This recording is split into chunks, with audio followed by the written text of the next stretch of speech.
তোমাকে আদর করতেছে। ও মাশাআল্লাহ মাশাআল্লাহ, তাই তাই তাই। ওরে বাবা কি খুশি দেখছো।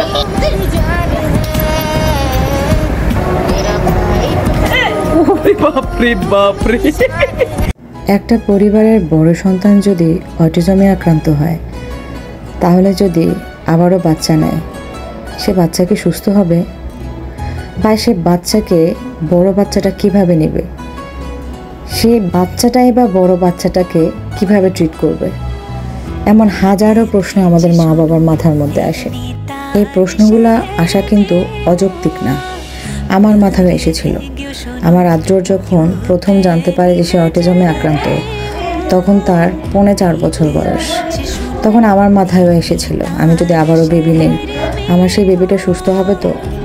আমার আদ্র তাকে মেনে নিতে পারবে তো? তাকে ব্যথা দিবে না তো?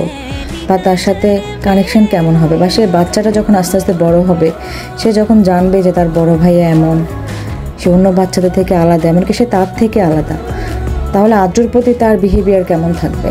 এমন অনেক প্রশ্ন আমার মাথায় আসছিল। তো আমি এই প্রশ্নগুলোকে বেশি আমার মাথায় স্থায়ীভাবে জায়গা করে নিতে দেই নাই, যেটা আপনারা অনেকেই করছেন। যে কারণে সবথেকে বড় ভুল করছেন, প্রথম বাচ্চা স্পেশাল চাইল্ড হওয়ার পরে আবারও বাচ্চা নিতে চান না। এটা অনেক বড় একটা ভুল ডিসিশন।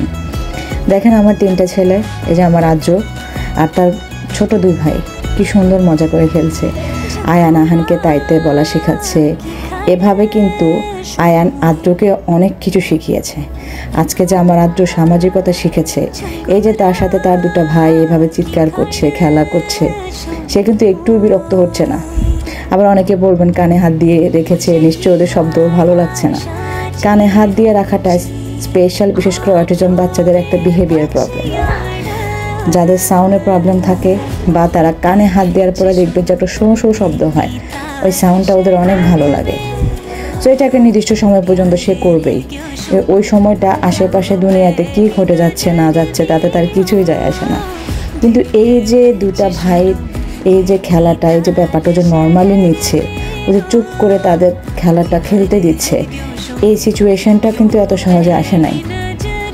এই বাচ্চাগুলা সমাজে অন্য মানুষের সাথে কানেক্ট করতে অনেক প্রবলেম হয়, যেটা আপনারা অনেকেই জানেন। অনেকেই বলেন যে আপু আমার বাচ্চাকে নিয়ে আমি কোথাও ঘুরতে যেতে পারি না, আত্মীয় স্বজনের বাসায় যেতে পারি না, মার্কেটে যেতে পারি না, বাসা থেকে বেরোতে পারি না, বা আমার বাসায় কোনো গেস্ট আসলে বা কোনো বাচ্চা আসলে কোনো চিৎকার, কোনো রকম কোনো কথাবার্তা, কোনো সাউন্ড আমার বাচ্চা নিতে পারে না কেন? এই ধরনের প্রবলেমগুলো সলভ হওয়ার একটাই সলিউশন, সেটা হচ্ছে বেশি বেশি বাচ্চাদের সাথে মিশতে দিতে হবে, বেশি বেশি সেই সকল সিচুয়েশনে বেশি বেশি নিতে হবে। সো এটা পসিবল ঘর থেকে, আর সেজন্যই অবশ্যই স্পেশাল বেবির ভাই বোন থাকাটা জরুরি।